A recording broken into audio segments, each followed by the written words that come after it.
Welcome to a look back at one of television's most colorful and influential culinary person, the one and only Graham Kerr, Galloping Gourmet.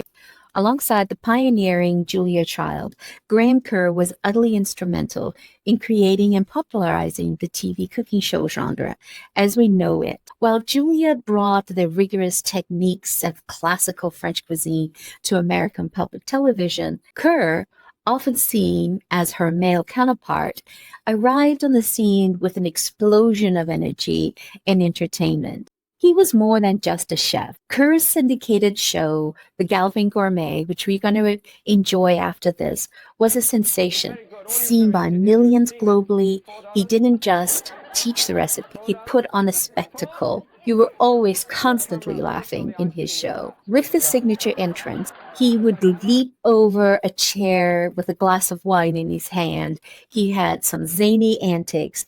He was quick-witted. He had playful double entendres that he would pepper in here and there. And he introduced an element of huge fun and lighthearted hedonism to the kitchen. And everything was so technical and rigid. So this brought in some humor for some learning. And so he basically made fine dining acceptable. And this was all in like the pre-Food Network era. Kerr showcased sophisticated international gourmet cooking. Think of his lamb Apollo or his gâteau Saint-Honore.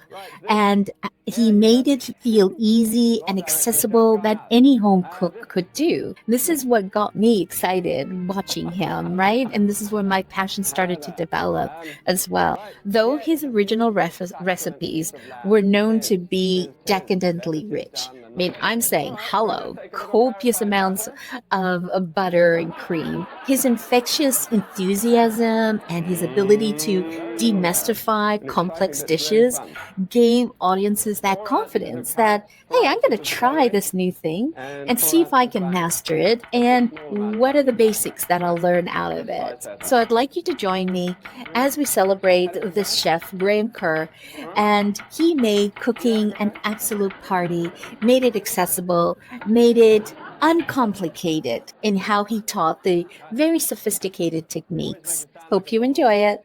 Don't forget to subscribe and like this video and add a comment below. Tell me what you think of it. This was pre-Food Network era and it was pre-Emerald Lagasse and Bobby Flay and all of this, but this is where that personality developed. So this is the granddaddy of them all. Enjoy the show. Don't forget to hit subscribe.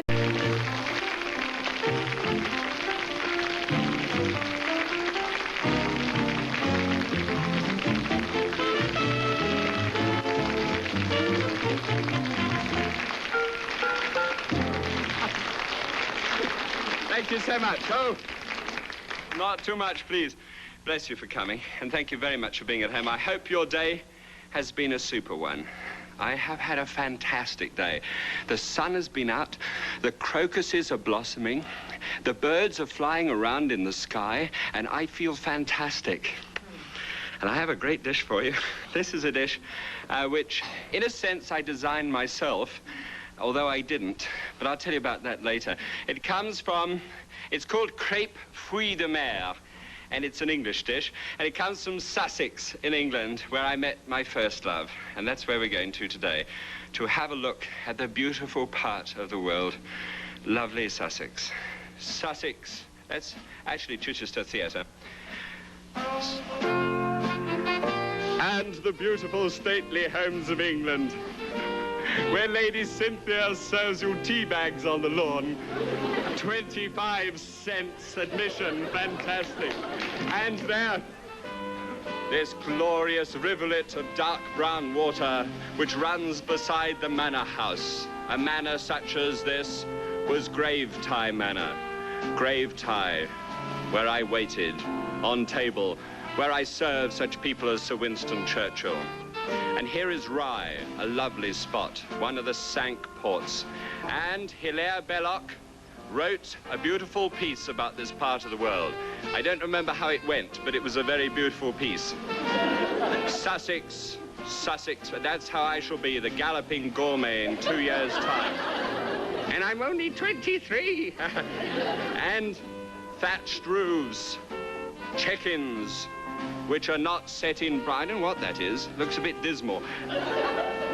That is the sort of place where Shakespeare would have been born if he'd had the chance. So Sussex, Sussex by the sea, good old Sussex by the sea, where I spent my youth mending nets and wearing hats like that. I did. In Hastings, and there are the white cliffs of Dover that have welcomed back many people who visited the natives who live to the south of the cliffs of Dover, as every Englishman will tell you they do. You see, it's an unfortunate fact, but they do. I must put my finger down. I was sitting by this fireplace in Gravetie Manor in East Grinstead, or near East Grinstead in Sussex, and I was discussing with Mr. Young of Young's Potted Shrimps, whom I'm sure you must know. He's a tremendous character, and he was saying to me, you know, Graham, you know, boy, I haven't had a dish of shrimps for years, or a seafood dish, which I've enjoyed absolutely thoroughly. So I said, I tell you what, let's slosh one up together, and I'll see where I can get the chef to do it. So that is the dish which I'm going to show for you today. Chef to the stars, Wolfgang Puck finds the food lover in everyone. In the fields, behind the scenes, and back in his studio, Wolf's ready to teach you how to create his special signature dishes. Watch Wolfgang Puck tonight at 9. For women, they have the same active ingredients as comparable supplements from GNC, but cost 20% less. Just $29.99 for a 3-month supply. Savings equals 20%. Call right now, and shipping and handling is free. So order Ultra Choice Premium from Walgreens today.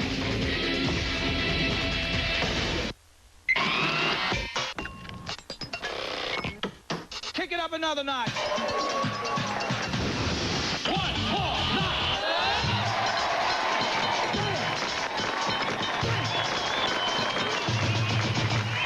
Emerald Live, every night at 8 and 11 on Food Network.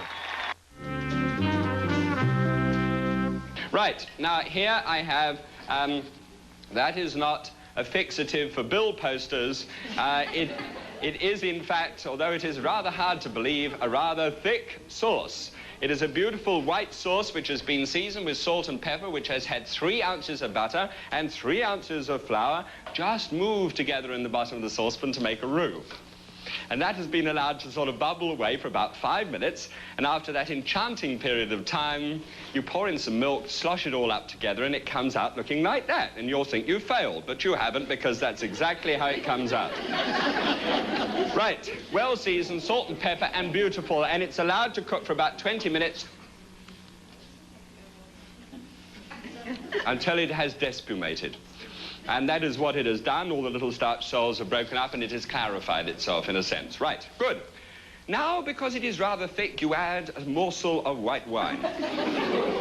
In fact, if you really want to know, there's half a cup of dry whiters in there, most of which is now coming out of the saucepan onto the top of the stove. You stir that around, and the idea is it thins it down a bit. You may have to add even more, but it won't hurt it. It does need a trifle more.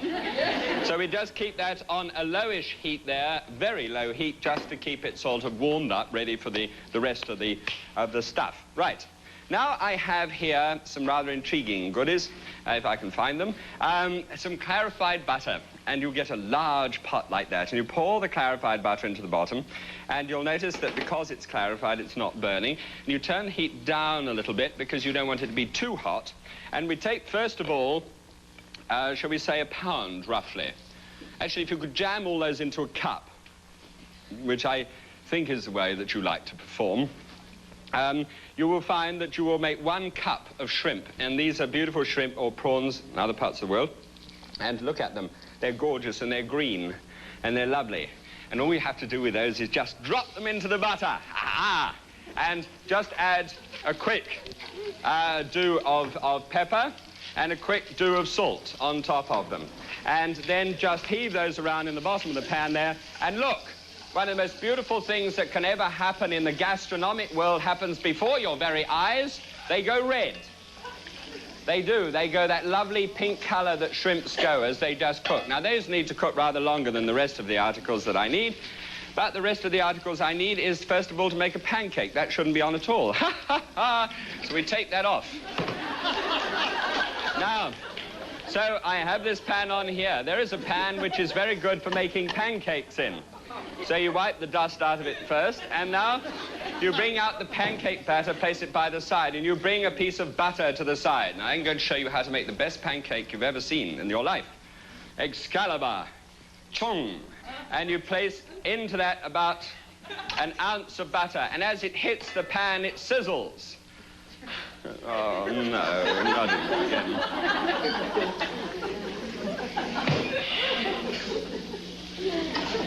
It sizzles, and you just turn that around the bottom of the pan until it really sizzles like that. Now, it will come up as a froth. You'll get rid of it eventually, darling. It's all right, don't worry. And when it stops frothing, that means that the water content has gone from it, and it starts to burn. Now, at that particular point in time, you pour it into the batter, right? Now you get a piece of paper cloth, paper towel. That's the last of it. And pour every little dribble of butter into that pan and just wipe the pan around with that paper towel, leaving a smear of butter just around there, right? Put it back onto the heat once again, get hold of a ladle, and just whack that nearly burnt butter around into that pancake mixture. The pancake mixture, if you're remotely interested and your husband's back is available and you want to jot it down, is in fact 4 ounces of sifted plain flour,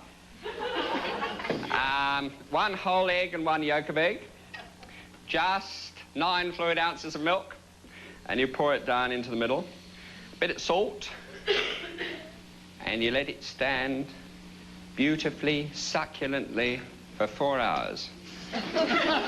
You do. You let it stand for 4 hours. Then you pour it into the pan, and you keep on running it around the pan like that until it sort of stops. Place that down there like that, and you wait, as all good people wait in the kitchen for great things to happen. And you look down at it, and I've done so many of these that you are aware now of what is going to happen, are you not? So will you please tell me what is happening now? You are waiting for bubbles. Yes, madam, you watch. You wait for bubbles to arise on the surface, rather like an underneath shot of the moon. Very good. We allow it to go on top. No on top. Waxy. First prize, sir. Thank you for watching the show. When it has now gone bubbly and waxy, you approach the dish with your palette knife. You walk gently towards the pan so as not to disturb it. You place your palette knife down underneath, don't you? And you put your little tiny delicate fingers on the outside and you go shoom, don't you? Now what do? You flip it like that. All right? Very good. And that's how you make a pancake. It is that very simple, and there it is, and you just stir it round like that, and it just gets heated up, and then you take this, and one of these sheets of ridiculous transparent rubbish that sticks to everything, you then place that on top of the other ones that I have made in advance, and look how beautifully thin and gorgeous and light and fluffy the whole thing is. So you put it back there because we need that back there, and, oh, yes, and I might as well put this back here, and we have got to the stage of getting some flounder or sole. This is flounder or sole right there, cut into pieces about that size. I think you could call it 1 1/8 of an inch square.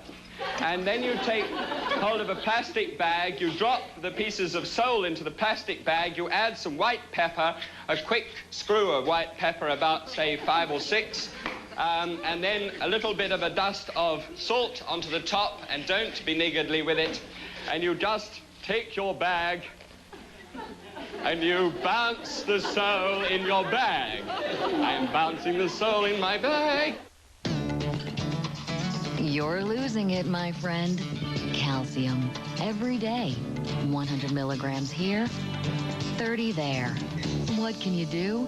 This. Viactive. A soft, delicious chew. Just twice a day. Gives your Dishes and quick business lunches. Dinners from my recipes I hold so dear. The pastas. Veal. Fish.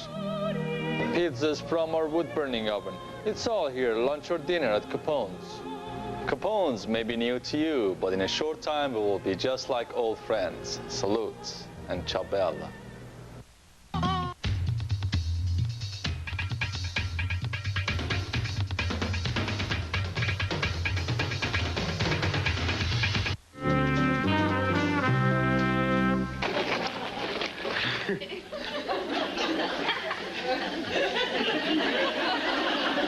Now, when you have shaken your bag with the flour in it for 2 minutes, it looks terrible. So you just place that down into the bottom of this. Oh, my God, look at that. Oh, dear. And then you just stir that mixture of dough and fish into the bottom. Now, it all separates out and it'll brown beautifully in there when we turn the heat up slightly. You see, one of the most important things to remember with fish, and I think I should tell you this, is that fish, of course, and I've told you this, I think, before, is that fish is so tender that it really has absolutely no need of cooking. You can eat it raw, except that it isn't altogether palatable. So you're only cooking it now to infuse a flavor into it. That is the only sole reason for doing... I love it, I love it. It's a good job, I'll enjoy it. Now, I want to introduce you to Joe. Now, I found out it was Joe, and I'm sure you would like to know too. And if you have missed that particular program, this is Joe. Now, Joe has little groovy, hard things underneath here. The first pair of swimmerettes are hard. And believe it or not, I'm sure you will, males are sweeter than females. It is... Thank you, sir. Thank you, sir. It is, throughout the entire animal and the female world, accurate. Now, you take this and it's just harder to get a piece of tail like this. You just take this, through like that, and you cut that back and remove the tail from the shell. So you pull that back there, and that just removes the membrane surface there. And then you just take the top of that and pull it, and absolutely nothing happens.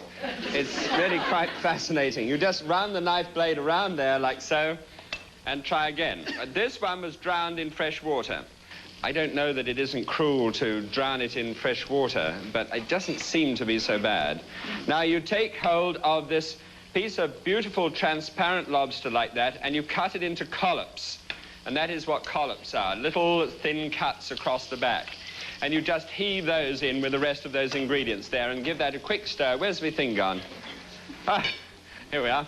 Give it a quick stir around in the pot, like so that now you're separating out all of these items. You're cooking each of these things. The shrimp have had just a little bit more time than the fillet of sole, but everything now is cooking beautifully. It's seasoned, and the seasoning went in with the flour. Right. Next, you take some of the mushrooms here, and into this pan here, you pour a little clarified butter. Now you just shake that around in the bottom of the pan, take the mushrooms which are finely sliced, and pop them in. There's 4 ounces of mushrooms there. Oh, they've stuck to the bottom. 4 ounces of mushrooms go down into the bottom. You take hold of a lemon, and you roll it under your hand. I hope you're doing this now. Do you do this? Always. Oh, good, that's fine. Those we'll miss there. Just cut through and look. See how beautiful that is? Always squeeze with the left hand. You know the reason for that now. You don't put the lemon juice into that one, actually. You put it into the mushrooms. But I think I might add just a little bit more of the lemon juice there. You really didn't need to show me that, did you? And then sprinkle that with cayenne pepper, as you should always do, eh? With mushrooms, always lemon juice, couple of pips, and the cayenne pepper brings it out. Now, this is hissing away now, so let's get some brandy. Some warmed brandy, first of all, which is really doing nicely. And oh, I've got one out. Take a match, long strike, and then the brandy. 2 fluid ounces of brandy in there, 1/4 of a cup. Set light to it, and then stir this around. I think I've lost my eyebrows again. Turn that around. My spoon is burning. That smell that comes off there. Now, just all you have to do is just simply to take hold of this mixture of the sauce and pour that wine sauce, half of that wine sauce, which is 3 3/4 cups American, which is 30 imperial ounces. We'll take you over yet. And put that down, and then stir that whole mixture together. Be very gentle about it when you stir it together. You don't want to break that fish up. Just stir that together. Doesn't that look fabulous in there? That really does, and the smell of that burning brandy. Now you heave into that 4 tomatoes, which have been seeded and their skin has been taken off, rather, because I haven't got false teeth.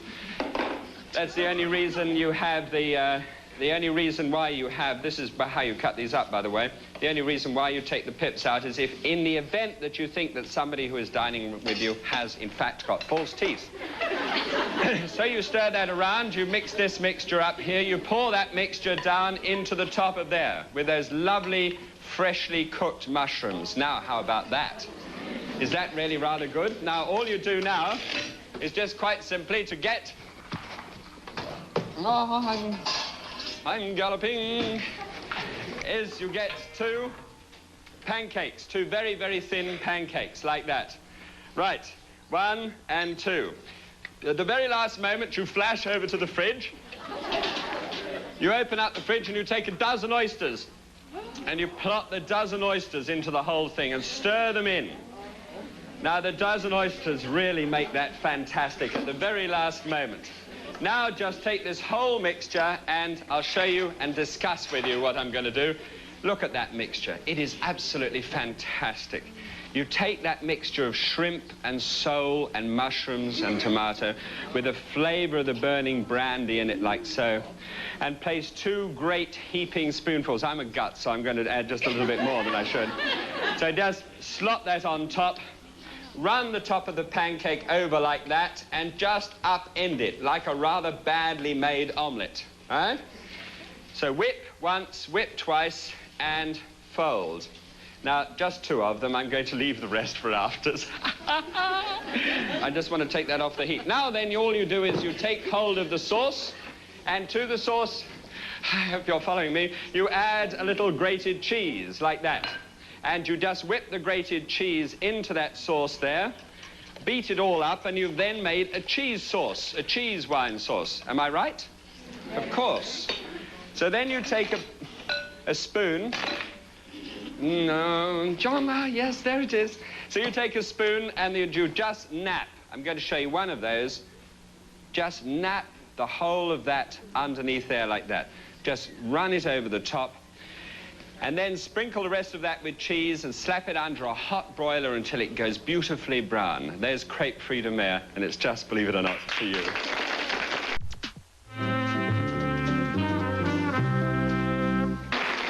All right. Into this very quickly.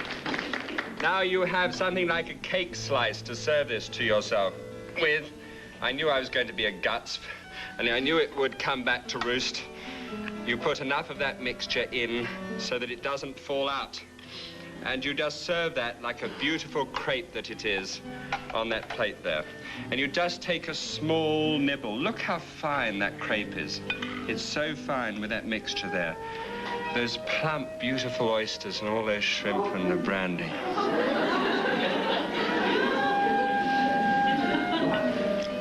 That is truly delicious. Please try it. And thank you for being with me. And God bless you.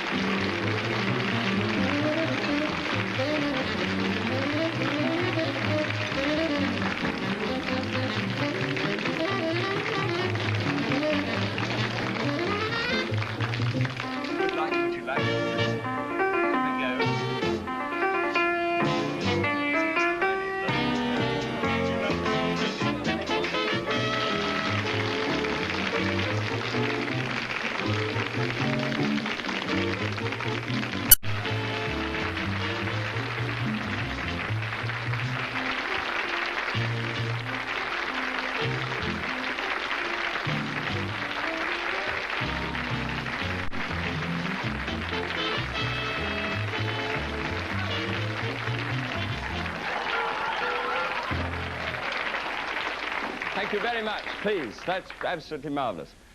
A little abrupt, the end of the clapping, but nonetheless quite good.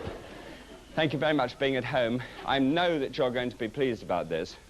We're going to put eels on toast. I'm going to teach you how to make bread. I'm going to make bread myself. What's the matter? Open my... I may have a tie. Look at me, I look like a daffodil. It's Trina again. Shall we go off now to Amsterdam? They make a speciality of them here, you know, smoking eels. And all those people, weren't they nice to wave for you? It was nice. And this fellow came cycling past, and we thought he looked marvellous. And he'd just gone past, and he stopped on his bike, and the cameraman was still pointing in his direction because he thought he might bike over the end of the wharf. And he said, obviously, there's a lot of tourists around here. So he said, gets back on it again, and he's off. So he did it 3 times. That's the funny thing about it. He stopped and then back. You no idea. It worked out about $3 a cycle, backwards and forwards. Anyway, there's this very charming lady with a rather odd hat. But look at this. Does it remind you of anybody? Eh? It was a lot of fun because, you see, Trina is Dutch, part Dutch anyway, part French, part Irish and part Romanian. I was eating the flowers because it was such a long time, the service. Have a piece, darling. Gosh, it tasted gorgeous to begin with. The Hotel Spanda, that's what it's called, this place. And it's a kind of a place where all, well, frankly, it's a coach trippers place. You know, everybody, big coaches pull up from Lancashire. And you sit there, and this is water which they have. It's most odd water. And, oh, it helps you face such things as smoked eel. The smoked eels, incidentally, came up from Turkey. They come up on block, so to speak. And then they're let to swim around in Dutch water to get the flavour. This is true, because they can't find them nowadays as much as they used to. Which is rather difficult, isn't it? Goodbye. Right, you see, there's a sweet... I don't know whether you know this, but the Dutch... Do you know this, that the Dutch are the leading smokers of eels in the world? Oh, you did. That's nice. One person knew. Well, they are. They're fantastic. And the true Dutch eel has a very sharp, pointed snout. But there are big eels. And funny enough, of all the most revolting things that there are around, the eel must be one of them. I think that's rather sweet that the Dutch had this kind of an affectionate feeling for an eel. If you can imagine having an affectionate feeling for an eel. I've trodden on one once. I can't see any point of affection at all. And there's a little story told about this fellow. You know, when they go fishing, when they're fishing, sort of like this, in these inland seas, they always carry in their hip pocket a small flask. You've probably seen them, the stone flask with the Dutch gin. And so this sort of hip flask, the original hip flask. That's why they've got big baggy trousers. And apparently they fortify themselves with this, and they drink during the day and fish and all that sort of thing, and they have a good time. Well, apparently this chap was fishing, and this is a true Dutch story. And he was fishing like this off the top ladder, and he wanted to have a particular type of bait, which is a small frog, because, you know, he was fishing, and that's the sort of way that they fish. It's with a small frog for a particular type of fish. Isn't it marvellous? I feel so powerful at the moment. Everybody's so wrapped. Gift wrapped. Now, what he did is he looked around, and here was this enormous eel. He saw it sort of lying there, basking, looking up at him with sort of pale sort of eyes like that. Right in his mouth, he had a small frog. That's what he wanted. So he bent down and picked this up and tried to get this frog out of this eel. Now, the eel wasn't very happy about this. I mean, can you imagine you're eating something and somebody comes along and tries to whip it out of your mouth? And you can see how he feels. So anyway, eventually he had an idea. So he got out his very, very favourite dry gin and poured a little slug into the corner of this eel's mouth. And the eel went sort of, like that, and out came the frog. Well, he just baited this and he threw it up. He had a marvellous day fishing. So he went to sort of sleep suddenly, and he woke up, this incredible sort of sensuous, rubbing on the side of his leg. And he looked down, and there was this eel looking up at him with another frog in his mouth.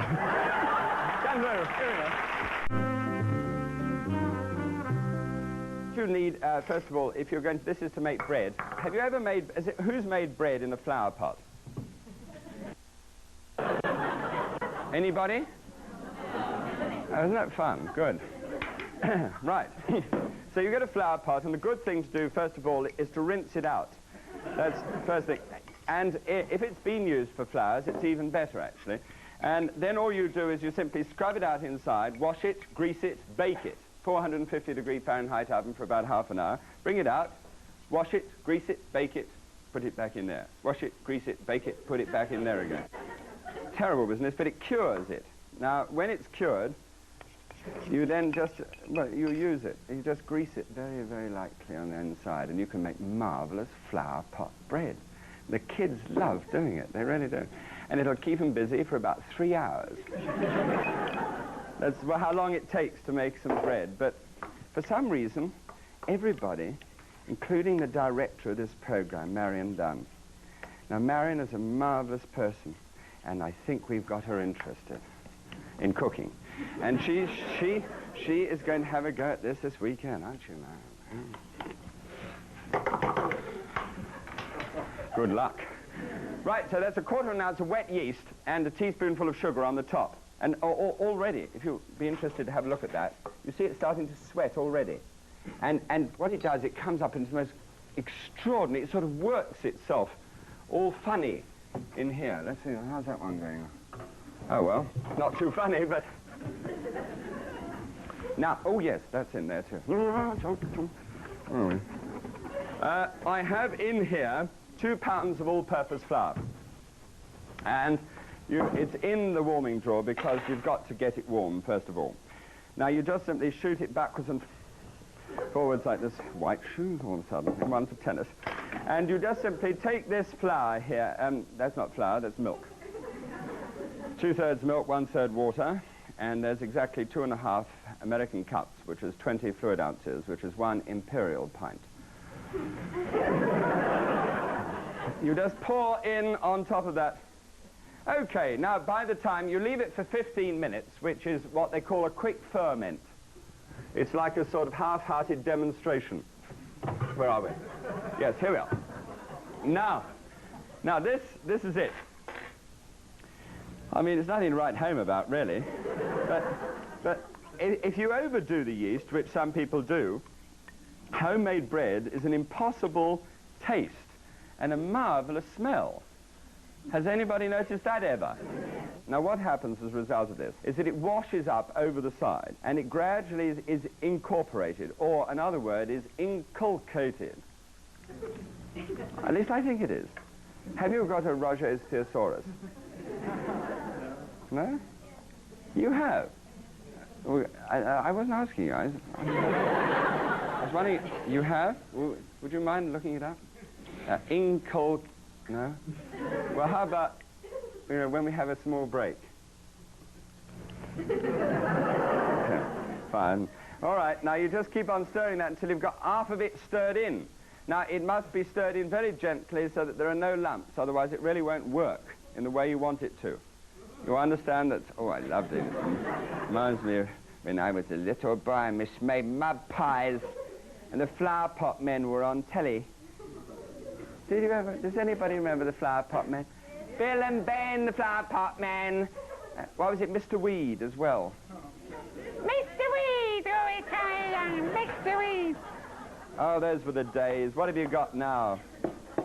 Band of long-haired, foul-breathed people waving placards at you.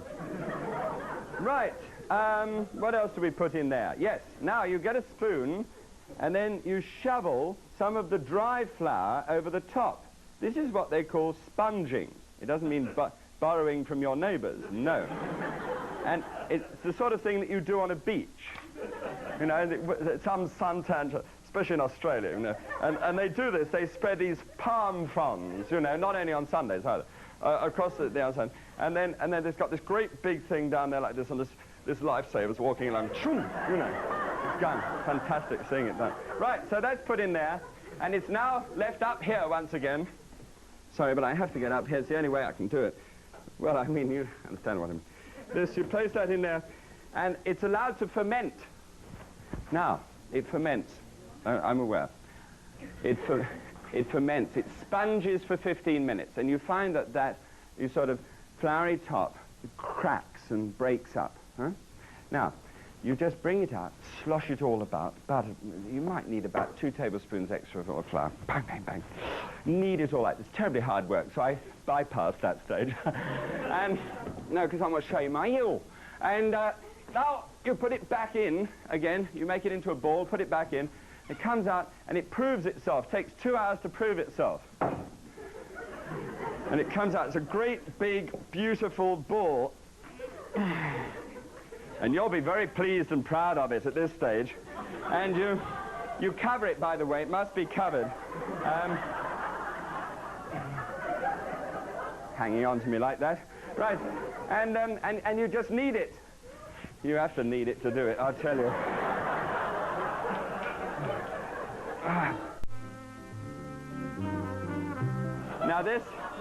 Now you have to get a pair of scales at this stage, unless you're very good at cutting things into 4. Now, I roll it in a sort of round thing like this, and then you've got to weigh it, because otherwise, oh dear. 10 ounces, that's exactly right. 10 ounces, that's exactly right. 11 ounces, that's a bit much.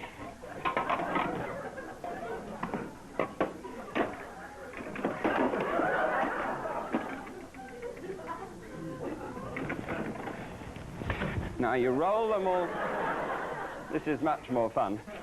Roll it, and it's only experienced bakers or roués, you know, who can do this properly. And so you just do it in little round balls, and fine. Now you make a little cut on the top. Yeah, and it's Easter all over again. Now all you have to do is just, I've only got a couple of them because I've got the other ones in them. Right, so you just go, If you want to make a double one, Now, oh, look. Right. Bit of clay broke off from underneath. No, it does work awfully well, because when you consider it a baker's oven, so I mean, it's got to work well. Covered up, it's put up there, it's proved for another 30 minutes. You understand it was proved for 2 hours before I started knocking it around. And then it's shoved into an oven for 40 minutes at 450 degrees Fahrenheit. And incidentally, don't be worried about the hole in the bottom. This one's just a little bit worrisome. But don't worry about that, 'cause breadsticks if it's a bit loose. Right. Now, when you've finished it, what it looks like, exactly, is this. And you just knock them like that, and they're rather ducky, aren't they? And I'll tell you, one of the beautiful things about it is that they're crisp and crunchy.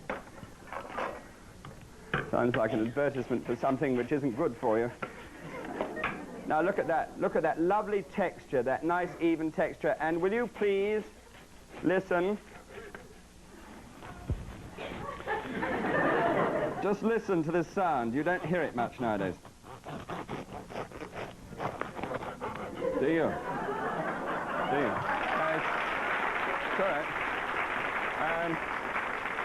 Gosh, that's nice. That's really good. I'm pleased about that. There aren't those big holes. You buy loaves now, loaves of bread nowadays, and they're all full of holes. Now here I've got a grill rack. That slips underneath a grill. You can't get it. That's the one thing that's a trouble with making that kind of... Here's an eel, by the way. Oh, come on, that was silly. I mean, you know, it's perfectly edible. I can't even get me knife into it. This must have come out the local river. I don't think I like that one at all. Right. So, how's it going? Eh? You're right down there and you're looking and making sure, because I burned toast so badly. Now, by the way, smoked eel is so much cheaper, and I can hear you say, oh, I'm not surprised either. There it is. Look at that. Look, look. Think of the bags you can make with it and all sorts of things. And this eel is so much cheaper than smoked salmon, which is about $6, isn't it? $5 or $6 a pound? Something like that. I don't seem to be able to get anything off that at all. Well, I'll tell you what sauce I use on them anyway. Can you imagine that? I can see everybody at the local PTA tomorrow saying, do you know what he did yesterday? Half an hour. Skinned an eel and made a piece of toast. That's all that's happened. That's right. Now, where's my spoon gone? Right. 2 teaspoons full of mustard. And 2 ounces of butter in the bottom there. 2 teaspoonfuls of horseradish. Now, that's the pickled horse, you know, that stuff. 2 teaspoonfuls of, roughly 2 teaspoonfuls of parsley. 2 fluid ounces of cream. Now, that is the sauce, which is absolutely indescribable. What? I think it's all right. It doesn't look as if it's even got a mild suntan, to be quite frank. Just have a... Oh. Freshly ground pepper, just in there. And that is a sauce that you put over smoked eel. It's going to take me a bit of time to do that, but I would like to show you my toast. You were all... Oh, what beautiful toast. Look. Oh, and it's all mine, look. We use rolled steel dishes just in case when you serve this. Don't crack the crusts off. There's 2 pieces of toast just for you. Oh, my. All right, now this is no trouble, as you've obviously seen. None whatsoever.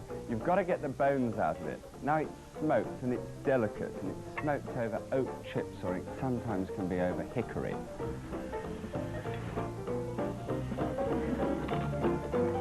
I'm amazed by people who get upset about this sort of thing. You might have tuned in one time when I told you about the occasion upon which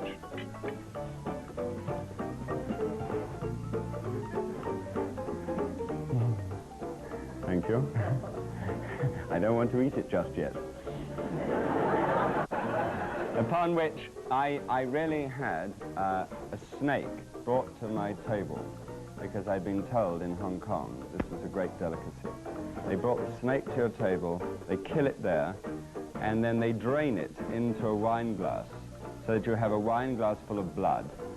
And they just put a dash of Leon Perrin's Worcestershire sauce in it, a touch of Tabasco, and a little squeeze of garlic. Absolutely.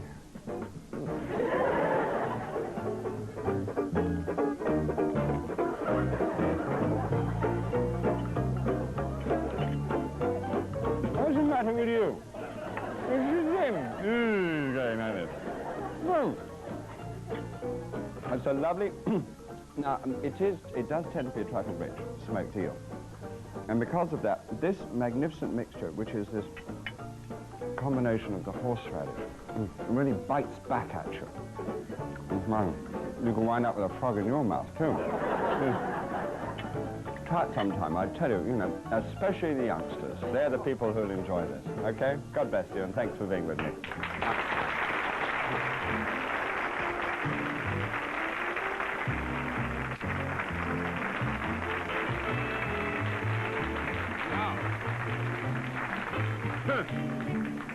You reckon you're prepared? Just try a little of the eel, that's all.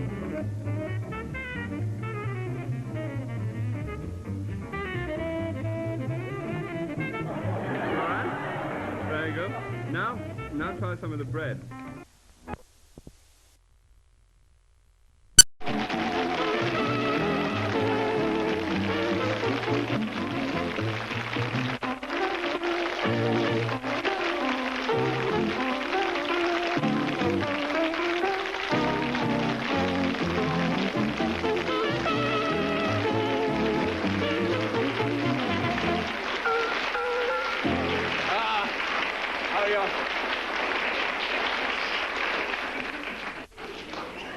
thank you, and thank you so much for being at home once again. It's very sweet of you.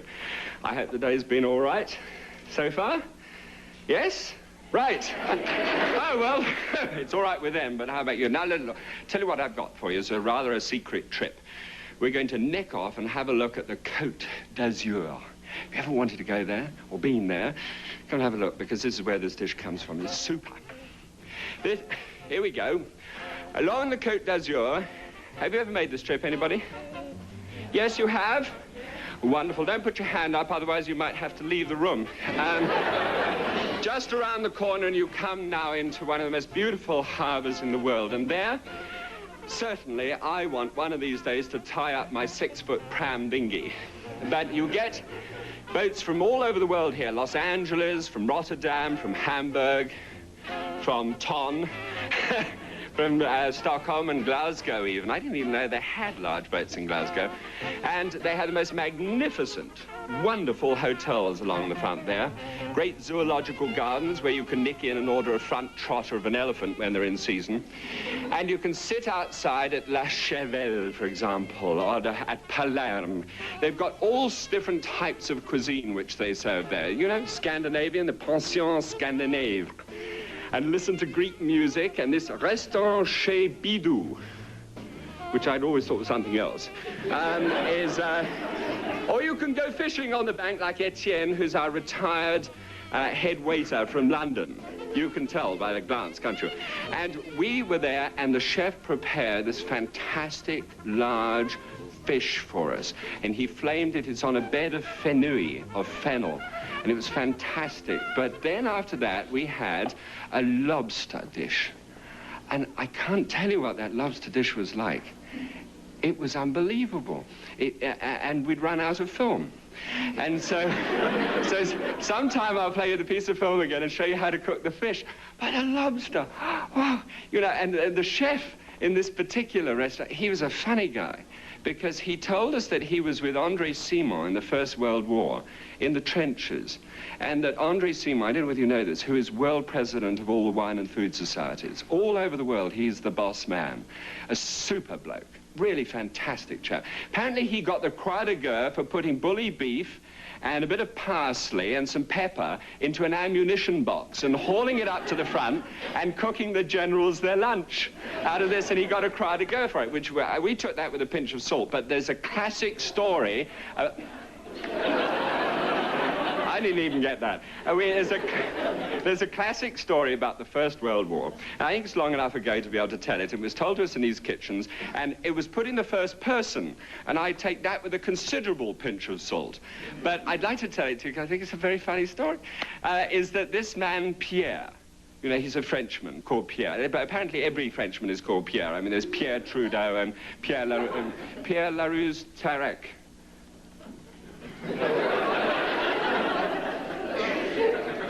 No, who wrote All Over the Tablecloth?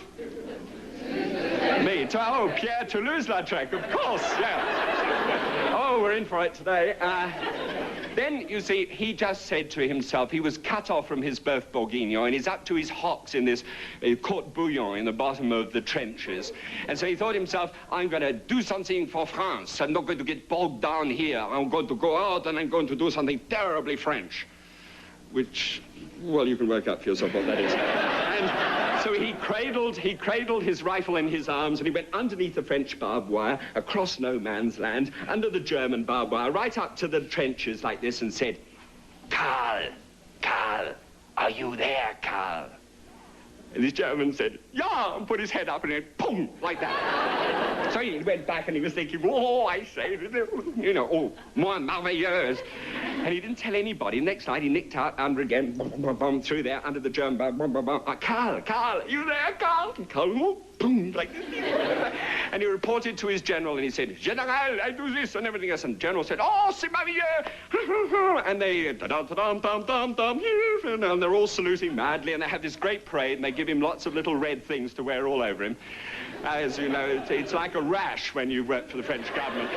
And so eventually, it comes to the day when the Germans hear this on this big megaphone. They've got the listening post, so they get hold of this marvelous bloke, and they said, you will go out underneath the wire, across no man's land, underneath the wire, and do the same thing to them. So away he goes like this, underneath this wire, across no man's land, underneath the other wire like this, comes up to the edge of the trench and says, Pierre, Pierre, are you there, Pierre? And the voice comes back, is that you, Carl? He said, yeah, boom.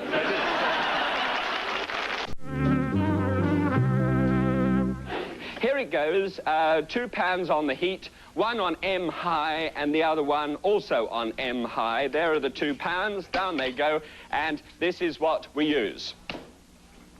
Now, you might find that a little hard to believe what that is. That is the tail of an Australian crayfish. Not from Shediac by the sea, but just from Australia. And look, what you do is, this has been taken off from the head because I actually flew it in order to get it here. And you just take off that meat which actually lies within the head part of it. By the way, this is not a lobster, this is a crayfish. Even though people in Australia may call it a lobster, it isn't a lobster. A lobster has nippers. It's a bit odd to work out actually how a crayfish propagates itself, but in fact it does not have nippers. It really is a longuste. It doesn't have the big claws in the front. Okay, now what you do is you have here that this would come normally off a 7-pound lobster. Now, a 7-pound lobster, depending upon where you are, will cost you about $17, which is utterly ridiculous, and somebody should do something about it. It's worse than the American dollar. You now take hold of a relatively large knife, and you cut through the natural divisions. It's almost like the vertebrae of a spine, you'll see. As you sit up and sit down, you can imagine so a lobster sits up and sits down. And you cut through the natural divisions, making what is, in fact, the true collop. Now, that's a collop of lobster in the most beautiful way possible. As you keep on going down, unfortunately, they keep on getting just a trifle smaller as you go through. But you know the sort of people that you want to feed the largest one to, so maybe that's yourself. And never be shy about that, incidentally. I always give the very best food that I cook at a dinner party to myself. Always. Never do I give it to anybody else. As far as I'm concerned, hospitality is wonderful. I'm glad they're there, but I'm going to get tucked into what's going. Right, so there you see. That'll have to be for me. Now, there are 5 pieces there, which just go down and this is for 4 people, so maybe you can just give yourself 2 of the small pieces. But 5 pieces, and now you take a little clarified butter and just pour that into the bottom of the pan. Right, in it goes. Look at that. That's green lobster. That means that it's uncooked, and down they go in the traditional, classical way to be cooked. That other bit is just left on one side. Now, with this, you turn the heater just down a little, because all you want to do is you want to clench its flesh up a little bit. And it gets what they call uptight. All right? And that is exactly what it does. You must clench it up, and then when you pour in the elixir of flavors which bless this golden lobster, the whole thing just melts out and becomes as tender as a newborn bird in your arms, you know? Anyway, so you just flip it then. You flip your lobster. Just whip it across like that, and you'll see that it's just scorched one side. Just tinily scorched it. Now, this one's a bit of a trial, so I just put it on its back. And you'll see then suddenly it starts to go red. It gets blushed. The whole shell is a miracle of nature and cookery when it changes its color like that. Right, now, on top of that, we mill just a little tiny touch of salt, freshly ground salt over the top. You should see the way this is done. It's magnificent. And then, not the way I'm doing it, the way the professional did it. And then you take a large Spanish onion. Well, I'll grow a bunion on your Spanish onion. Do you know the rest of it? Hey? You do? Oh, I think it's marvelous. I don't understand it, but it goes, if I catch you bending tonight, pum pum. Right, now, what you do is you take this knife and you go through this onion in lateral incisions. Then you go through in horizontal incisions, like so. And then when you've done that, you go through in vertical incisions, or whatever you call it. And what you do, of course, is you get out little cubes of onion, except for that last bit, which you save for a New Yorker onion sandwich, which comes on later. Then you take the whole of that mixture there, which is much better than pulping it or scraping up. Have you ever tried to scrape an onion with a teaspoon? Yeah, you know, it's one of the most ridiculous things you can do in the kitchen. So just do that. Sprinkle the top, over the top there, with that onion, right? And so the onion now is just blessing that flesh of that. It's fantastic. And then on top of that, 4 fluid ounces of a good, light, crisp, dry white wine, which you literally neat out as...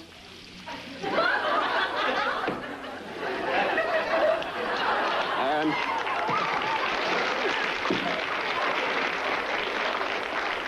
This is that's my drinking wine, that's my cooking wine, and somebody's put a cork in it. Right, 1, 2, 3, 4 fluid ounces of that, of my drinking wine into there, and you just cover it up. Been going for just a couple of minutes, just simmering away so that the juice pervades the whole of that. You then take some tarragon, about half a teaspoonful of, you know, tarragon. Dried tarragon leaves, and if you can't grow them all the year round, then use dried, but otherwise use fresh. And just let that go down as you just... It's the same thing as powdering it, and also you can get away with less aftershave lotion. And you've got green hands. Look at that. They're a filthy mess. It's rather nice. You know, you put your hands round her hair and say, darling, and she goes... Very odd. So then you just... Right, so that's it. Now, when you've got to that stage, and the onion, of course, by this point in time, has softened up terrifically, so you just simply take the whole lot of that, and you take the whole bit out. Then you've got to get the rest of the onions out, so... you swash the pan out with wine, and pour that in as well. That's fine. That's marvelous. And then you see, underneath what you've got is the pure, beautiful drippings of this, and not much onion left in the bottom of the pan. So then you just take the collops and place them back into that pan again. Now, that sounds silly, doesn't it? But it really doesn't work terribly well if you don't do that. So you just put that back there and throw that stuff away, or put it in the children's sandwiches the next day. That's fine. Now you just melt that mixture of tarragon and wine over the top of that dish there, and then you get hold of some butter. And, you know, beautiful fresh butter. 2 ounces of fresh butter, and you stir it into the bottom of the pan and just let it melt out there, and get a couple of tablespoons full of sherry. And with the sherry, you just... Oh, this is... just 2 tablespoons full of sherry from Harris de Fonterra. What blessed things you've done for the English.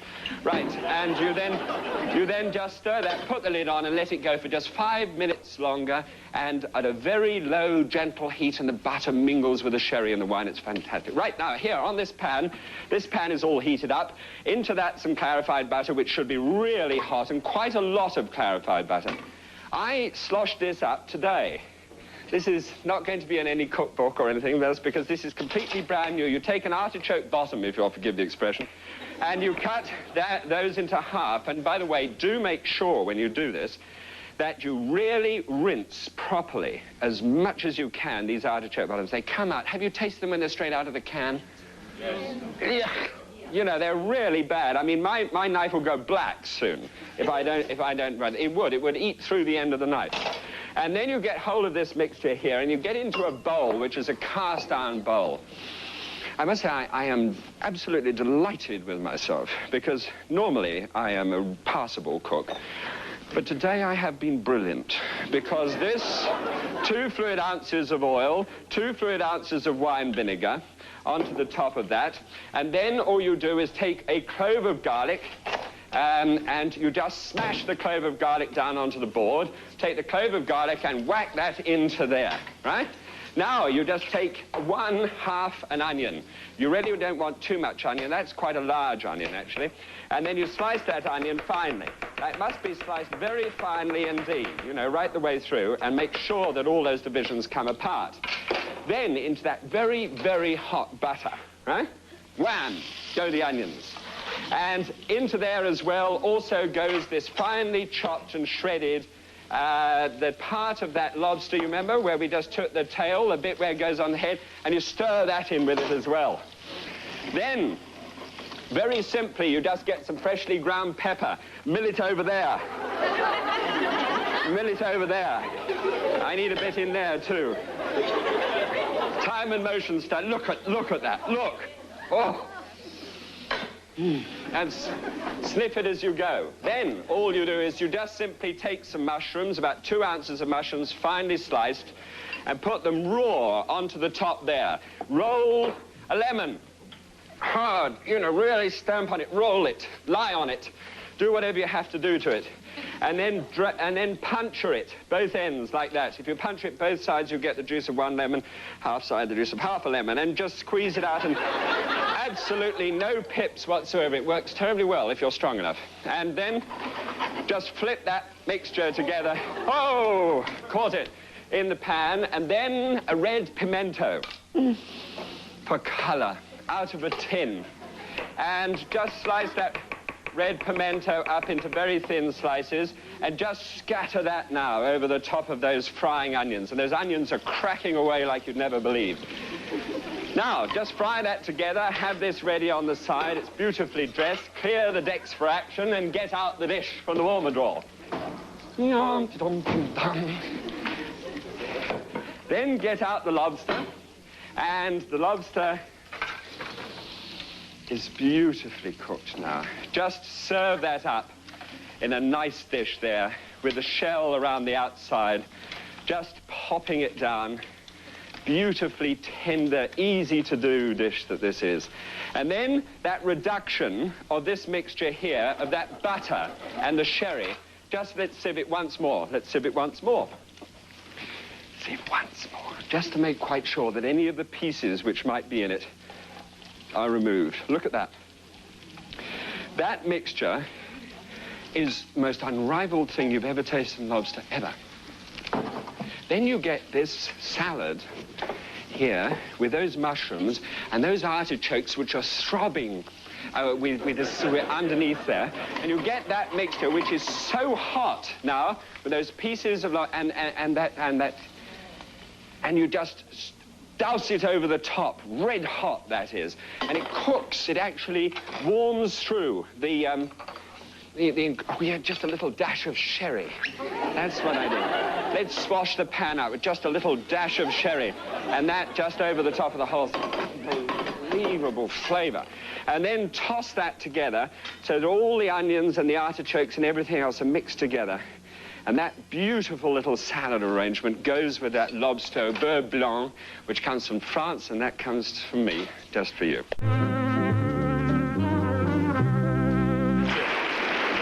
Right. That's the bit that fell on the floor for me. And how about that? I'm going to give the largest piece to my guest. Well, oh, gosh, I fill myself with enthusiasm sometimes. And there, just a spoonful of that beautiful, wonderful sauce that goes over the top. And then let's have a dig in here, too, because that, although it looks like hell, is actually the most incredible mixture that you could possibly have with this, just dressed on the side. It's a simple dish, and it's something which I think, you know, it's expensive, I know. But, oh, boy. You know, sometimes just you think of something, some of the other things that you spend your money on, and think of perhaps that you might give somebody the delight of serving a succulent, beautiful, butter-drenched thing like that.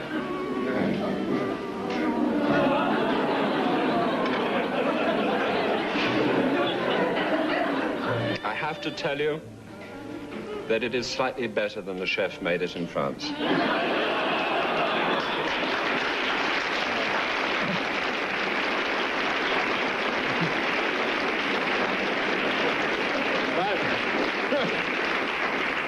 Do try it. If you bypass the lobster and just make the salad, well then great. Whatever you do, have fun, have some people in, and enjoy yourselves, and give a little hospitality out of your house to other people. I think that would be nice. Until next time, God bless you.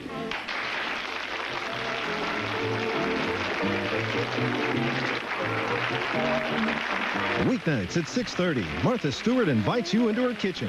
Share her recipes, cooking tips, and picture-perfect presentations. From Martha's Kitchen, weeknights at 6:30, only on Food Network. Full of flavor.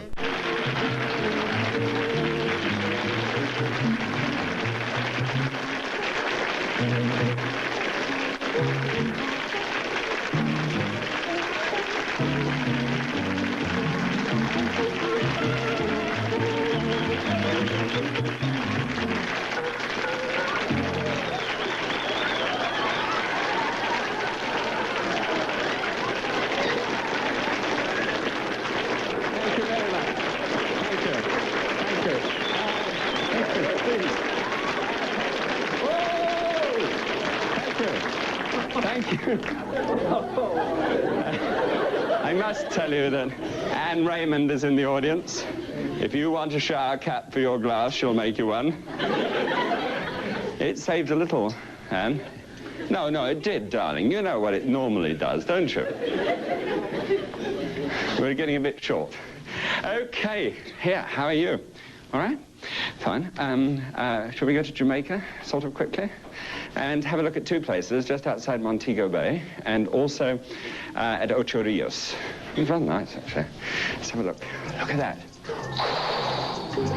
Not very good swimming right there, but they have a swimming pool. This is at the Trident Villas at Ocho Rios. And Trina and I were there just the day that the swimming pool got broken. And that shows you the power of that sea when it comes in. Now this we switched to Sine, a little village outside Montego Bay, about 8 miles out, and a truly splendid example of the big ackee tree. And there's the ackee. It's a reddish plum-like creature which grows on the trees and must drop off the tree before you take it up and break it open, or it normally breaks itself open, and make it into a thing rather like scrambled egg, which you have for breakfast in the morning. Now, it's not unpleasant in any way, shape, or form. It's absolutely delicious. This is at Trident Villas, and you have your own villa right down by the side of that sea crashing in against the coral there. Now we're back in Sine. You can tell by the Brognacia in the background. There's those white trumpet things. No, that's my wife. Thank you, darling. Trina's been feeding me ever since we were married.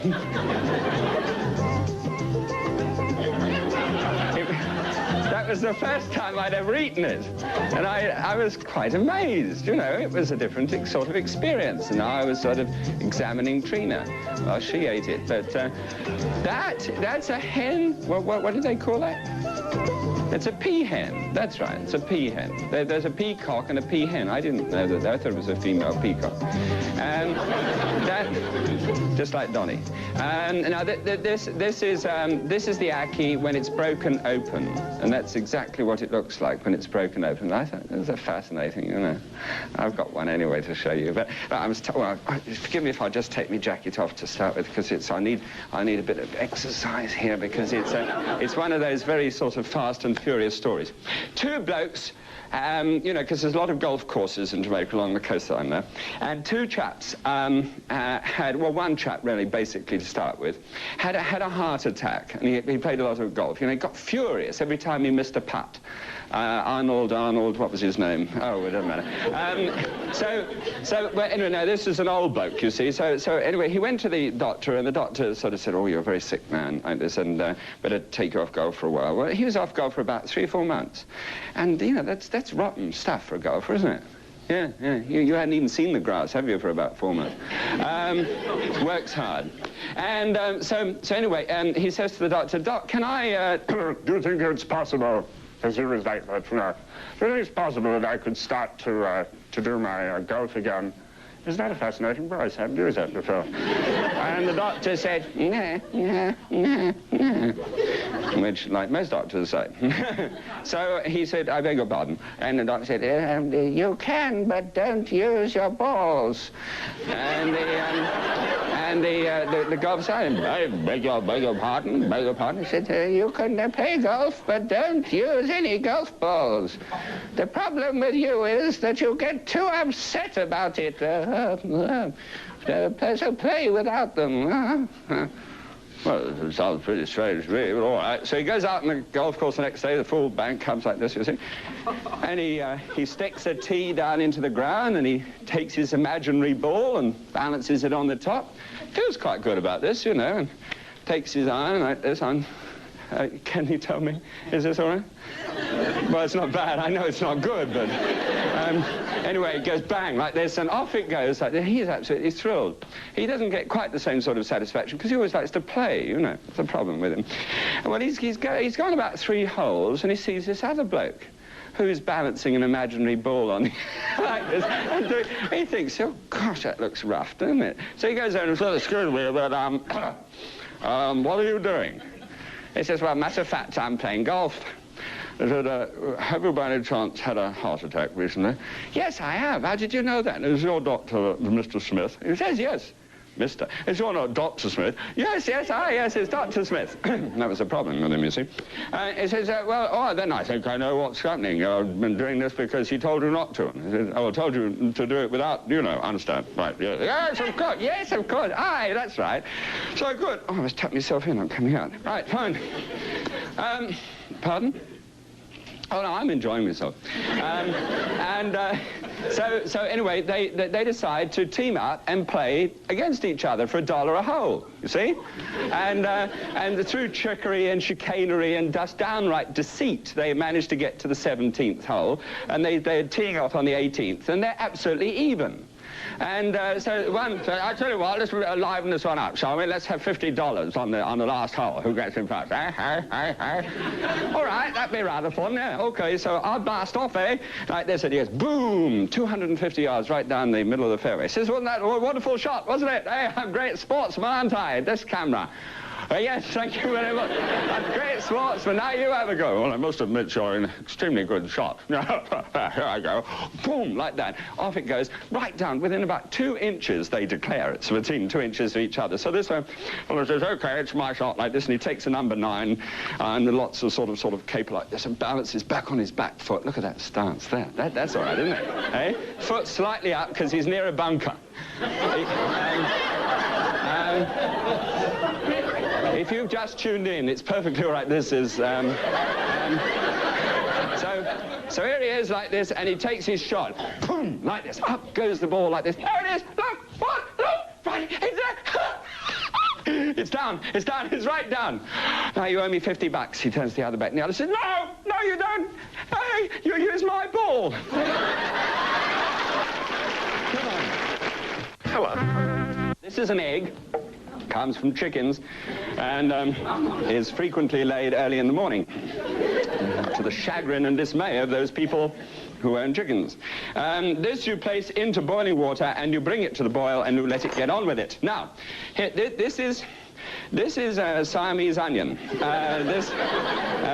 So you do need actually 7 ounces and a 2-ounce one. So we'll just take this side of that one and just slice it down. I must say that it's always much quicker and much easier and much safer to slice an onion when it is standing up. It should stand up on a flat surface. For example, that is a fairly flat surface. So you can slice it like that. Now, you turn it then onto that surface, and then again onto that surface, and you can keep on chopping it through, you see, and it's all right, it works quite well. Now, this, you just simply take this amount of 7 ounces of onion and pop that in here. Now, that's clarified butter. Sorry. And you just place that down in there and just let it gently hiss, just a gentle hiss. Now, in this one here, I've got some flaked codfish. Now, this comes, and this codfish, and I must ask you to signify that this is true. The codfish comes from Newfoundland and goes to Jamaica, where it is just enormously successful product. So successful that it's rationed. And if you've got a good account at your local store, you can get £1 slipped to you under the counter. I mean, it's literally like that. And it's blech. It's too salty by far. This has been soaking in milk overnight. Now, I've taken the bones out of it, and it's got to be poached in milk. So you soak it in milk overnight to cut down the, you know, the extrovert saltiness of it. And now you poach it in milk as well. Put the lid on and turn it down to a low heat, and let that poach for 10 minutes. Now, what you do is you start on this small onion here. Well, my... It's such a poor, wretched little thing. Now, this is one way of chopping fairly quickly an onion. If you chop it down like that, first of all, and then having cut it into fairly thin slices, you have to watch the little ones. Now, you take this and you place this very finely chopped, well, moderately finely chopped onion into the bottom of that pan there and add that to that. Now, that's fine. I mean, just scrape that in. Ah, nothing wasted. And... now, pardon? Not quite. Nearly. Now you bang that, you know, the old Italian karate, and you just chop it backwards and forwards there until it's finely chopped up. Don't put it in great big lumps. This is garlic, one huge clove of garlic. Just as, and it's better to have a lot of garlic first thing in the morning than last thing at night. 2 teaspoonfuls of curry powder, and it's Madras curry powder, and 2 teaspoonfuls of flour, and you can stir that together, and you've got a sort of curry-flavored roux, a choux. Right, so we just let that belt off as a roux. That egg is still boiling nicely. That's not doing very much. Turn that handle around that way. Now you just crush up your cod in the bottom of the pan, and you fry that in there as well. Now, in with that, you put your ackee. Now, you can buy ackee in a can, and this is it. Soft, melting moments of Jamaican ackee. And they really are very good indeed. It's a smashing thing. A photographer came up a little while ago from New York, and he heard that I had ackee. Sounds like something you need Clearasil for, doesn't it? And he came all the way from New York for a little. Incredible. Okay, so that's just stirred around there, and that's all there is to it. You put a little freshly ground, actually a lot of freshly ground. Actually, I think I've run out of pepper, white pepper. Sorry, love. White pepper. Don't dangle your tie if you're a chap over a hot element. And so I'm in my element. Where are we? Right, now, where are we going from here? You just take some more ackee here, and you take 3 tablespoonsful... 3 tablespoonsful of mango chutters, and it's 3 tablespoonsful, not 3 teaspoonful, because I know, because I looked it up. It's my recipe, so I should know, roughly. And so that's stirred around there. Nothing's happening at all in there. It's probably got a special cut-off principle. Hello, Mr. So-and-so. All right, so this is going beautifully here. Now, this curry sauce is sort of stirred up to a point of perfection. And so, so then you put this in. That's just your ordinary mixture. Now you take hold here of a small, a small saucepan, and you just, that's a sieve, not a saucepan, of course. And you sieve that mixture into there. Now that, of course, as you well know, is a curry sauce. And now they've just got a bit of onion dross there. And this is going awfully well, I think. Just shake that too. Is this going all right as far as you're concerned, sir? Oh, good. Just give us a yell if I'm doing something I shouldn't be. Hey! It's getting rough. They'll have to move down from up there soon.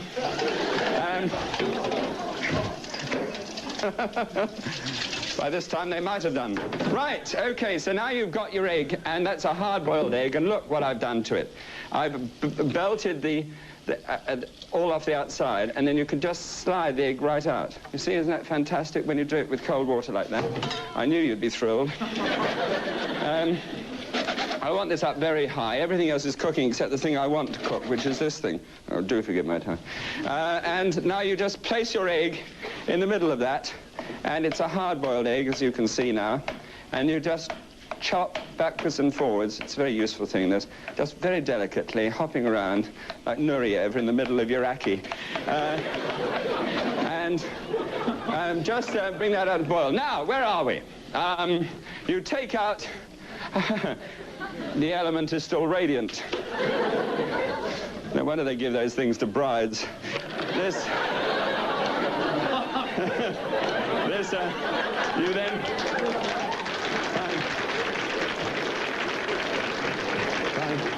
Thank you. Deserved, but late.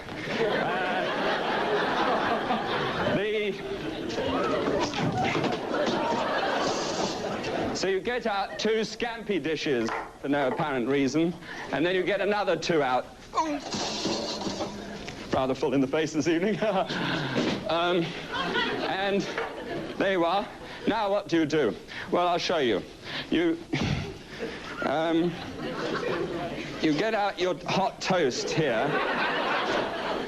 Well, that's just fantastic. No, that's all right. No, it's okay. It's okay. It's all right. It'll all work. I'm cutting down. I'm dieting, so I don't want any. This, I suppose you've noticed, haven't you?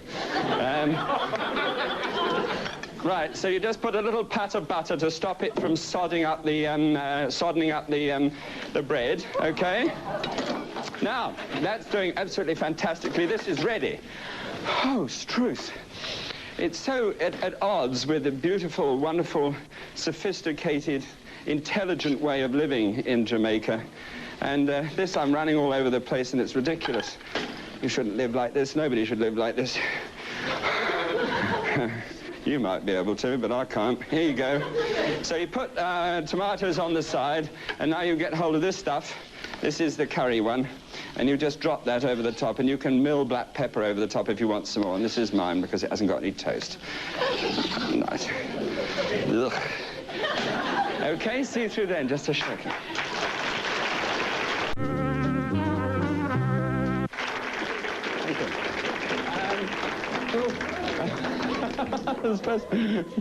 Not my day. Those are the 2, the curried one on the side, and a piece of, well, crisp toast there. And now let's have just a little nosh, just of the curried one. See that fruit? It mustn't be overcooked.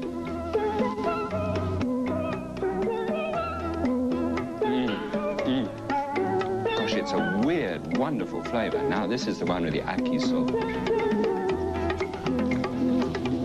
That, rightly, I think, is the best and most magnificent dish in all the islands of the Caribbean. It really is. It's the #1 dish that there is. And if you want to try it, just to see what it's like, you can do it. And it is available in the canned form. Go to the very best possible greengrocer there is in your area and ask him for ackee. A-C-K-E-E. And write to me and let me know how you get on. All right? Until next time we're together, may God bless you. Bye.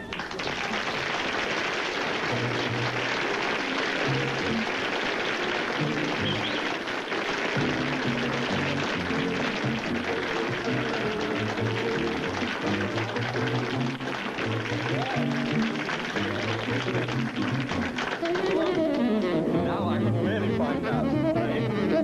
Which part of Jamaica? Kingston. Kingston. That's where most people come from. There's, well, you're going for the carried one first.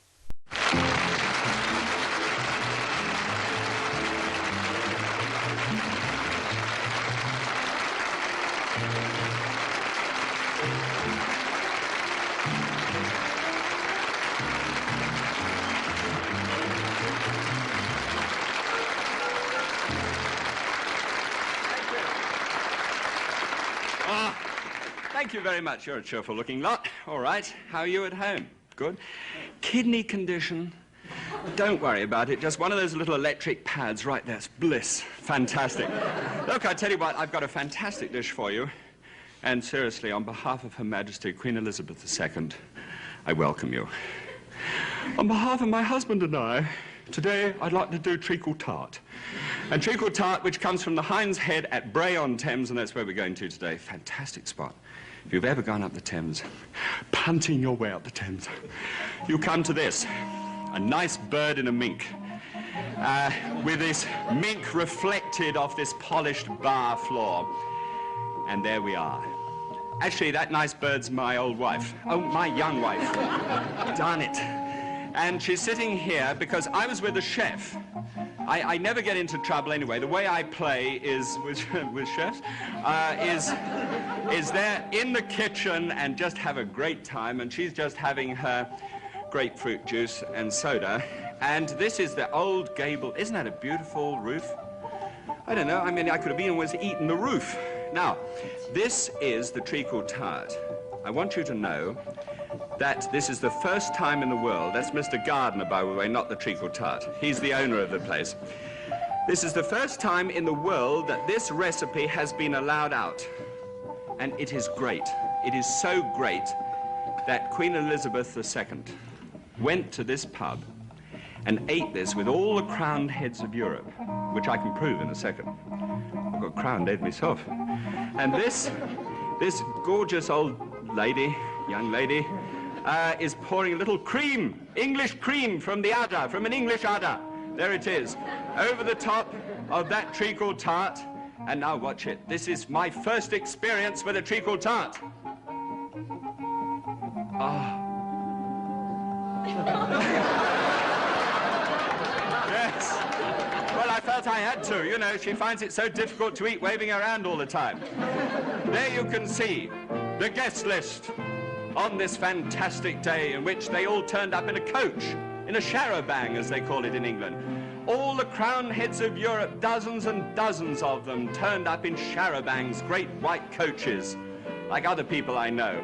And they arrived, and Giles, a famous cartoonist, did a fantastic cartoon. See?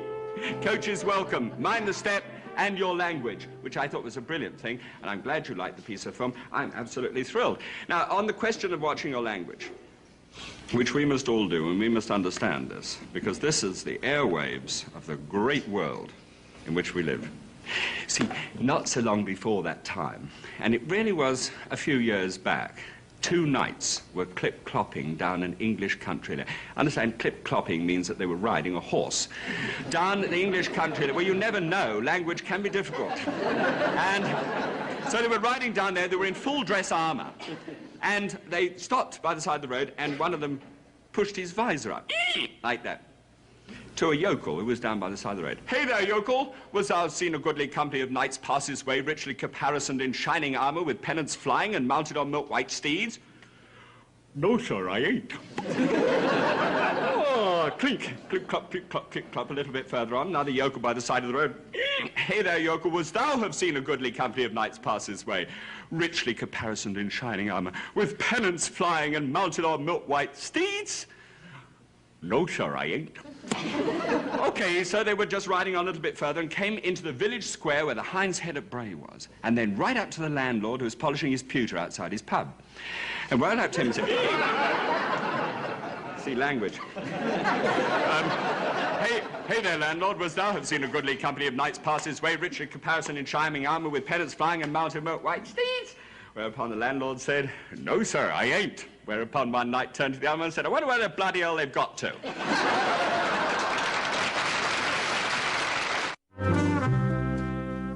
This, first of all, you have to take a piece of wax paper. Now, it's most important that you take a piece of wax paper for two reasons.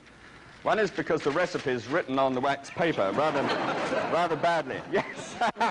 3/4 of a pound of butter, 1½ cups of all-purpose flour. That means you can do almost anything with it. And then, oh, a little salt. Isn't that fun? Half an egg. Incredible what chickens are doing these days. And 1/4 cup of milk. Right. So then that makes this. Now, that's the bottom crust. Now, you do have to have a good bottom crust for the Queen's pastry. So you place this down on the top there. You get a little flour, and you dust that wax paper with a little flour. This is then popped down on the top, popped down on that side, and I'm so glad you're keen on this. And this you then roll out with a pin, which, incidentally, this is a fantastic rolling pin. It was just because it was coming undone. This comes complete with all-purpose flour.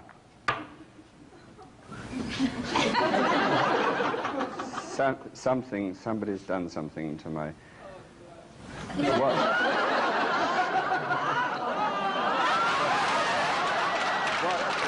Who's done this? Who's done it? I read it. I got a message. They booby-trapped me. Oh, that's a booby-trap.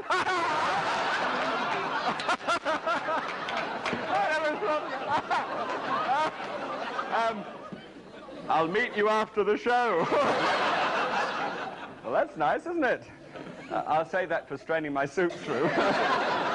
Fine, all right. Well, and generally there's an all-purpose flour in there. Right. So you get this incredibly short pastry, and you roll this out until it looks roughly like Africa. I wish that's where I was now. Okay, so having rolled that out, and then you pray. And this is the reason why you put it on wax bake. Now, what you need for Queen's pastry is a false bottom. Now, this is just, this is the thing, and you just grease it slightly, and this is rather a mucky process, but nonetheless, here it goes. Clarified butter, slightly warmed, and then just roll it round. It's lovely. Actually, it's marvellous.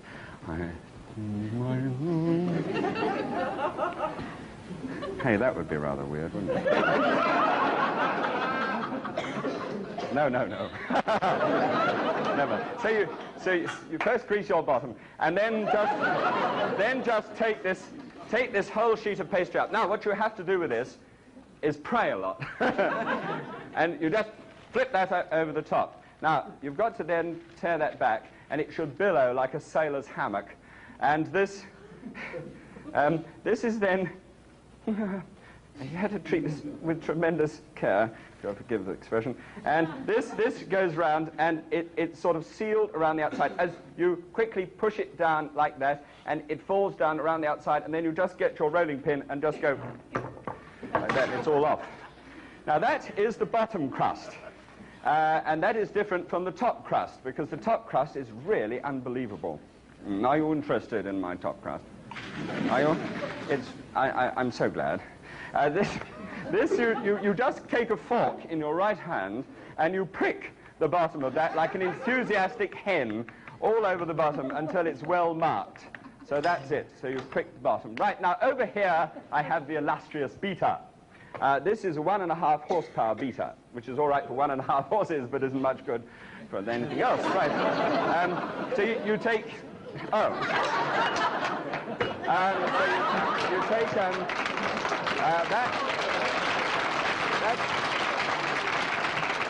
that's 4 ounces of butter there, and there's 2 ounces of fine sugar, which is called fruit sugar in Canada. Right. And then you just put the two together and you cream them together. Brilliantly made. You just wind it up to full revolution and stand back. Sneaking up on it from the rear, you've creamed together your butter and sugar. Just like that. Now you put into that 1.5 cups of all-purpose flour, no, cake flour. Now the most incredible thing now happens. You take half an egg. This is... That's quite easily done. Works brilliantly, I tell you. You think that I'm making mock, don't you? But no. Now, you just let that go around a little bit more, and you'll look at it and say, that's never going to make pastry. And you'll probably be right.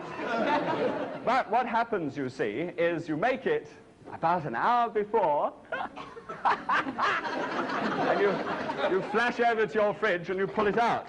Now, I've got several bits of pastry in here. I'm not quite sure what it is. These fridges tend to give birth to the most incredible things. Yes. Which one shall I use, left or right? Oh, I don't mind. So you just get this one down here.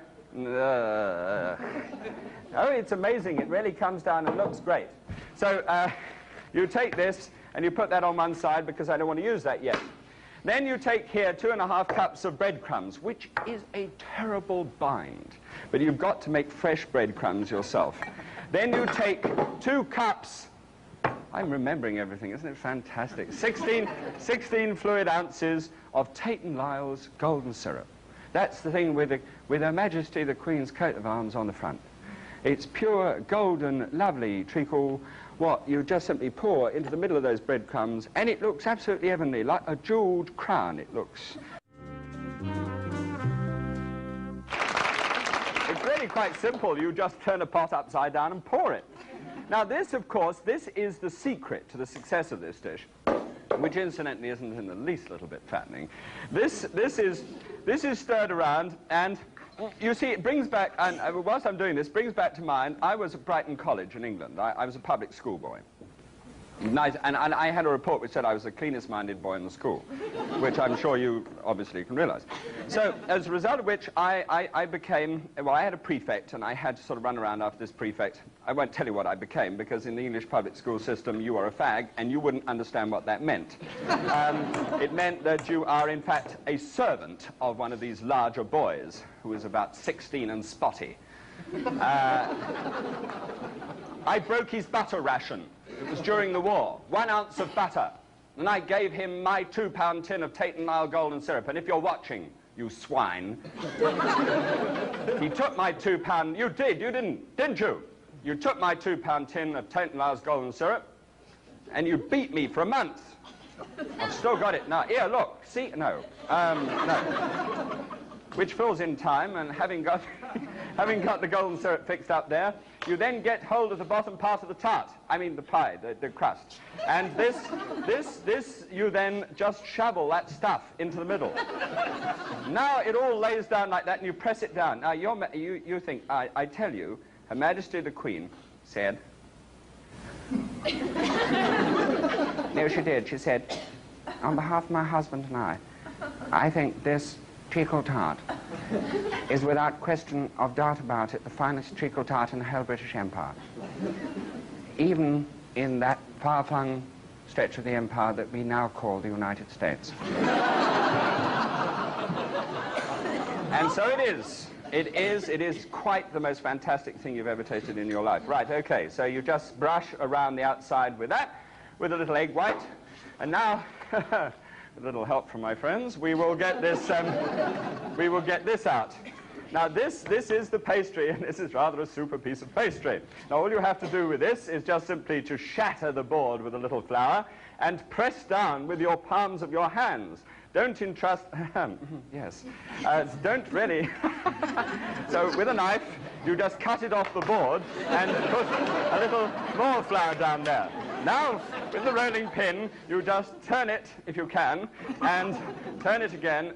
This pastry that I made over there is you'd never believe it. It really is. I mean, as far as pastries go, it is regal. So having got that, and then you measure that against that pie. Now you're going to get that up onto there. Yes. Oh, we'll see. We'll see. Steady. Steady. Steady. Now you shovel that underneath with a knife. Then you try and move it back a little bit down the board. Now you bring that up there. Now with a nice broad-bladed knife, you shoot that half under, and Hitchcock never had it this good. And over!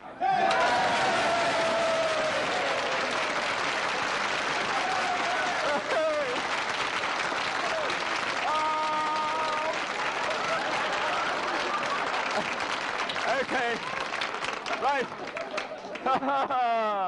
And then you roll out the top of that pastry over the top there, and that cuts it off, more or less. Now you have to be a bit careful with this, because you then just trim it round the outside there, and it all comes around the outside. Now then all you have to do is crimp it a little. And to crimp something, which is normally applied to the curtains, is You just go around with your thumb and forefinger or your false teeth. And this is just turned around there until you've nicely done it. And then you just make steam holes in the top. Just all over the top there like that. And then you take hold of some yolk of egg. And this is the real gilding of the lily here. And you slosh it all, colour me curiously yellow. Oh, have you seen it? I don't like that sort of thing. I like to eat my popcorn without stuffing it in my ear.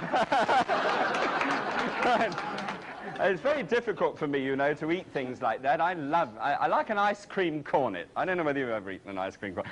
One of those things.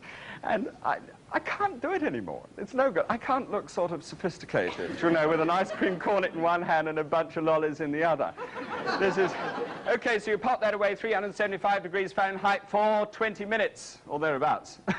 So you pop it in the top, and this fantastic range that you never believe, a range, the Royal We. What you do, you open it up and it's ready. Right.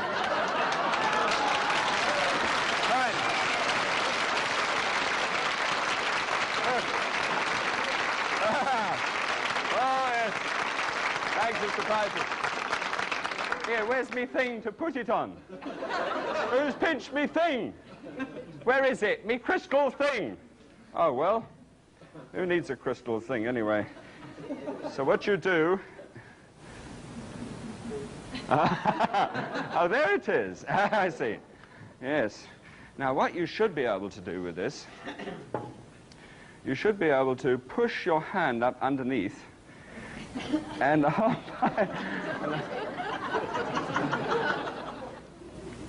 what I do for you. Oh.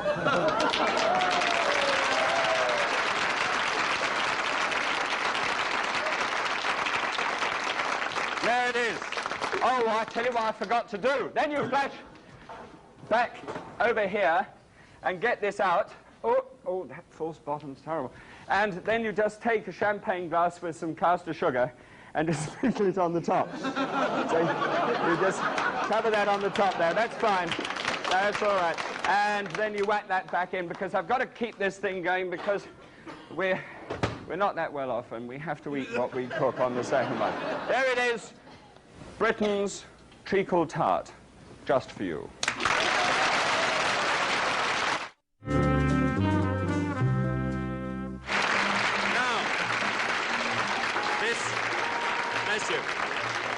This is really fantastic. It is the most incredible combination of pastries. That's fine. Look. Oh. And you can have cream on it if you like, but I can't because I'm forsworn. No. So this is cut off, and it's, in the words of the British, actually quite spiffing. I mean, you put your jolly old spoon through it, and it absolutely melts. It really does. It's quite good.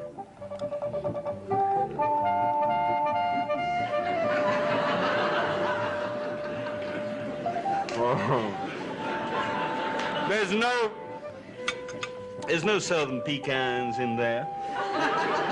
There's no blueberries, there's no junk, there's no pumpkin pie spice. It's just pure syrup and breadcrumbs, the staff of life. How the British Empire really grew up and made the scene was through spotted dick and treacle tart. And this treacle tart that Her Majesty Queen Elizabeth II made famous, and all the crown heads of Europe. Thanks for being with me. God bless. How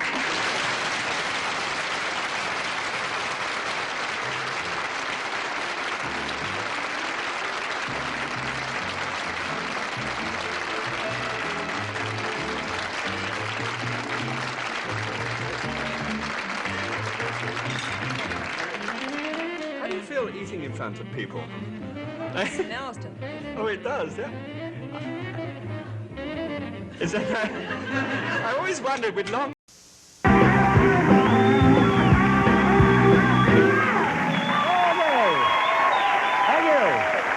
You folks probably remember our next guest as TV's Galloping Gourmet. Remember him, Paul? Of course. Well, he's back with a brand new program entitled simply Graham Kerr, and is the author of this book right over here. It's called Graham Kerr's Smart Cooking. Ladies and gentlemen, here he is, Graham Kerr. Oh, Graham. Hi, Graham, how are you? Pleasure to see you. Thank you for being on the program. Yes, sir. Well, what the hell is going on here? Come on, this is on. It seems to me that your cooking show, the original one, you were Right. like the first TV cooking guy, right? Yes, I suppose Guy is right. Yeah. Yes, just immediately following Julia. But Yeah. but it was a very entertaining show. Thank you. Yeah, how many years was that on? How many years of production? Altogether, I think it ran 8 years. And you did that originally in New Zealand? Yes. It actually began the second... Sorry about that. That's all right, that's all right. No, that's all right. It's a charming time. Thank you very much. Watch it. Tell me which. I have the Thank you. Thank you. Anyway, the show did what now? Where were we? It was the second live show on the air in New Zealand ever. Oh, ever? I had 100 ratings. Yeah. Wow. 50 sets in the whole nation. Everyone tuned in to see the big show. Everything. It was amazing. And you've come a long way since then. You have another program. And the concept of the show is different now because the old show was anything goes, let's load it up, sugar, butter, anything. Yep. Now it's different. What we've done, we simply took the risks. No, that's fine. I know. We took the risks and lowered the risks. Lowered the risks. Okay. For example. Fat, butter, no sugar, fat. the whole thing. Yeah. In this one, zip, nothing. Nothing no in fat. there. Right. What no is it? cholesterol. Right. You know, no flavor. Really? What we're trying to do is to put flavor in the highest place and risk in the lowest place. Right. You see? Yeah, I do. I understand. I knew you'd get that instantly. But you know, I went through a couple of years ago. I had my cholesterol. Otherwise, we'll never taste anything. I had my cholesterol tested, and it was this big. Yeah. And then I had it tested like a month later, and the doctor said your cholesterol is way too low. Oh. So I just gave up. I said, screw the cholesterol. What an interesting thought. Yeah. Yes. I don't mean that literally, no, Graham. Exactly. Of course. All right, let's cook something. Right, good. You must have bubbles on the bottom of the pan in here. You got some water in there. You can see if we had light there, you'd see it. You are going to have a copper bowl in there. And then on top of that, we're going to take egg beaters. Now, you know, Egg beaters, that's the phony... This is instead of eggs. It's not phony These are chemical eggs. It's not chemical. They're made from space-age polymers. Like yourself, 99% heart, aren't you? Yeah. Yeah. And 1% dribble. You know, this is 99% eggs. Okay. And 1% seaweed. All right. Really? Is that what it is? Yes, just a little bit. Okay. And then half a cup of sugar. Would you mind whisking that? No, with some elan. Pause some whisking music, please. Me and Elan are doing some whisking. Good. Whilst he's on this side, and just watch him, you know, I'm really completely... Holy egg. It smells like seaweed. All right, no, it doesn't. Come on. This, have you seen this? Non-alcoholic wine. Yes. What's the point? What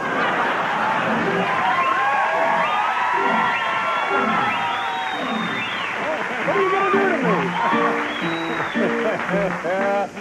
me? It's good for launching boats. Oh, my God. For the person who is concerned, it's a gracious gift for them. Yeah, lovely idea. Yeah, okay, fine. Okay. So, what I've done, I've taken a cup and a half of this and put it in here, real high heat. Right. And normally they'd be just on 2 ounces of masala and 2 ounces of brandy. Right. Here's a little almond and a little vanilla. Extract? Extract. Perfect, pure. Right. And then maple syrup. Now, you put that whole thing together, and you had the most incredible combination. Instead of it being all the alcohol, which you boil off anyway, in this particular case, you've got the flavor of it without that. And because you've actually reduced that, and you've got no fat in that, and no cholesterol in that, and no alcohol in this, it does sound bad, doesn't it? But you're about to taste something amazing. All right, now, is this part of the recipe, or just to keep me out of trouble? Sure. No. What a neat idea. You've got to understand, some people like me watch the show. Yeah. How are we doing? We have a half a minute? Is that what it is? Oh, well, isn't that fun? They said this might happen. Okay. You really on there? Looks like the boys are landing planes at LaGuardia tonight. Sieve some black raspberries. No, keep it going. Keep it going. Keep it going. Look at the color of that. Oh, that's beautiful. Look at the color. Thank you, Paul. Then, this syrup, that's which beautiful. has been here, Ooh. is then poured over the top of this. All right, now keep beating now. All right. This is really important. Keep beating it.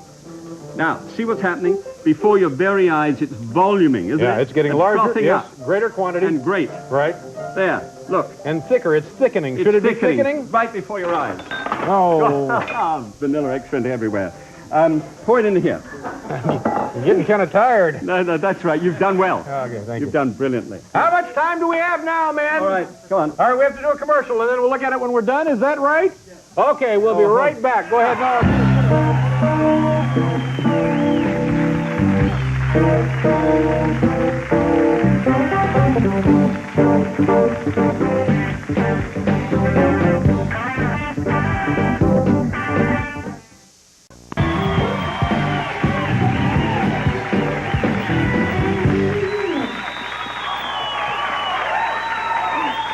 Okay, let's finish this up and we'll give it a taste. Go get the author. Let's have him out here to taste this because I have a feeling that's about all we'll have time for. Oh, dear. Oh, that's good. Finish it up. Oh, yours is fine. Oh, yeah. good. All right. Now, here it goes. Paul, come on over and have some of this. This is what it looks like. Graham Kerr, Paul Schaefer. Graham. He's from New Zealand. Paul. It's a pleasure. New Zealand Nice to originally. see you. Yes, you Canada. Canada. Used to I watch see. you up there all the time. Thank you. There it goes. Oh, boy. Hi, Ben. How are you? Nice to see you. This is Graham Kerr, Ben Hamper, Paul Schaefer.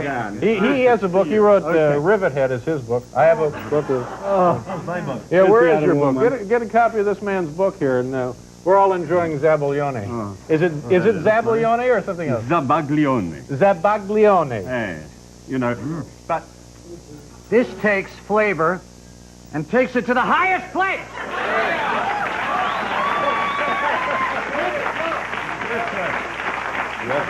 How much time do we have? We have 2 minutes. Well, that's just great.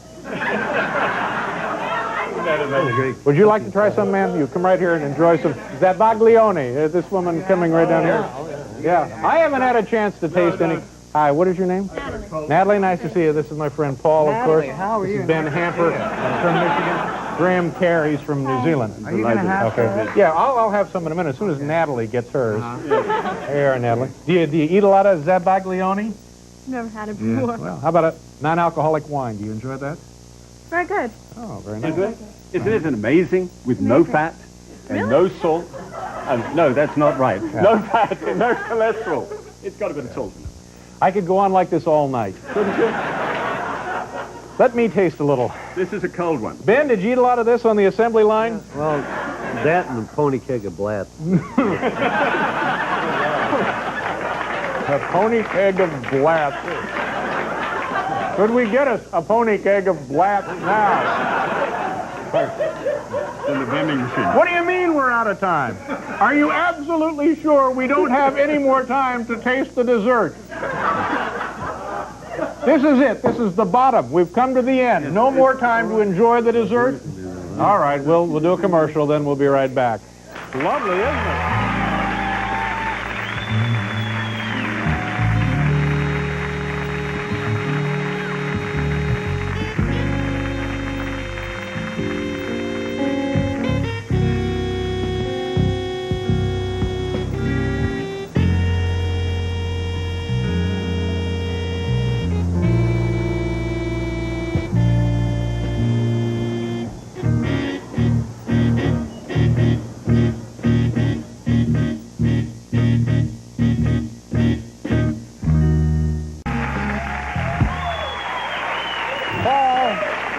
Paul, is that some that fusion you're fooling around with? Yeah, there's that fusion jazz that you love so much. Yeah, very nice. Let's see. Are we out of time now? Finally. Ben, thank you very much for coming out here for dessert. Yeah, that's great. Many of our guests stop by for dessert. Yeah. Call me up anytime, man. And Graham, nice to see you. Continued success with the new television program. I appreciate it. Yeah, let's be careful of Ben there. Good Lord. Who else was out here? Terry Garr. Yes, we'll see you tomorrow night, ladies and gentlemen. Good night, everyone.